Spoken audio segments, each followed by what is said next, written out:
Nouvel homme fort des matinées de France 2, Bruno Guillon rassemble plus d'1 million de téléspectateurs avec chacun son tour, son jeu mêlant culture générale, suspens et esprit de bande. Tout va bien pour Bruno Guillon.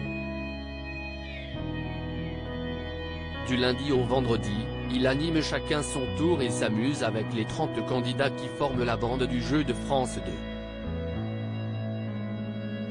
Le divertissement enchaîne les performances. Mi-mars, il a établi un nouveau record hebdomadaire historique avec une part d'audience de 23,3% de PDA et 1,1 million de téléspectateurs.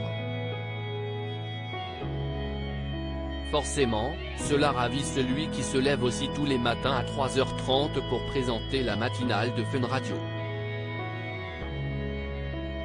Interrogé par Télé Loisirs, il évoque le succès de son rendez-vous et se confie sur ses liens avec les autres visages de la chaîne.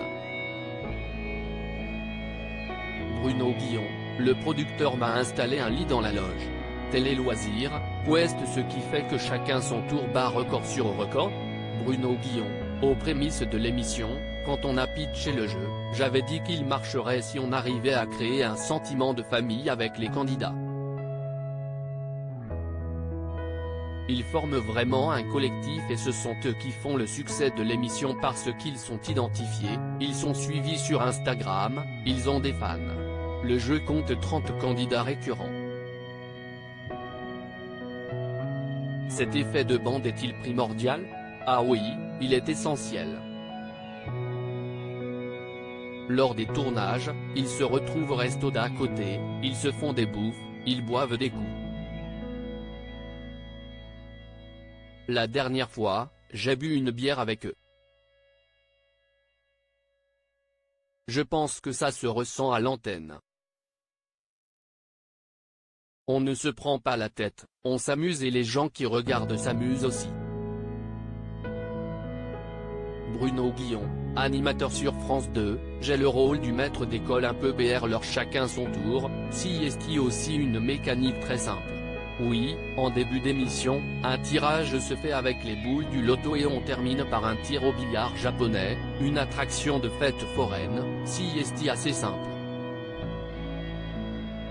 Les gens ont besoin de ce retour à quelque chose d'authentique. Si vous m'aviez dit qu'on ferait 1,2 million de téléspectateurs il y a 1 an et demi, comment vous situez-vous face à eux? Je suis censé gérer le truc, mais quand on commence à balancer des boulettes de papier depuis le fond de la salle, ça me fait plutôt rire. J'ai le rôle du maître d'école un peu BR l'heure, comme à la radio, il officie à la matinale de Fun Radio, note de la rédaction.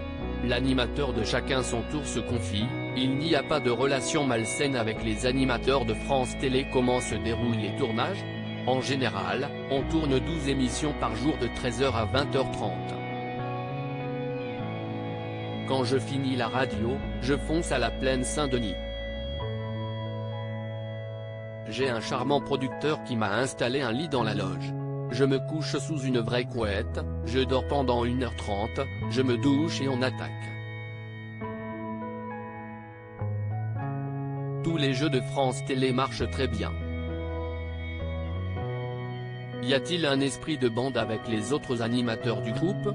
Je vis une histoire magique, gamin, j'adorais Nagui comme animateur et j'ai la chance aujourd'hui de l'avoir parmi mes amis proches. Il est drôle et brillant, je l'aimais profondément. Je suis très pote avec Olivier Mine, j'adore Sidonie Bonnec, on s'entend super bien avec Laurence Boccolini. Il y a un vrai truc. On a la chance d'être sur une chaîne où on ne se tire pas la bourre. Il n'y a pas de relation malsaine mais un vrai esprit de famille. À lire aussi ça me demandait trop d'organisation. Magali, chacun son tour, dévoile ce qu'elle fait de ses gains.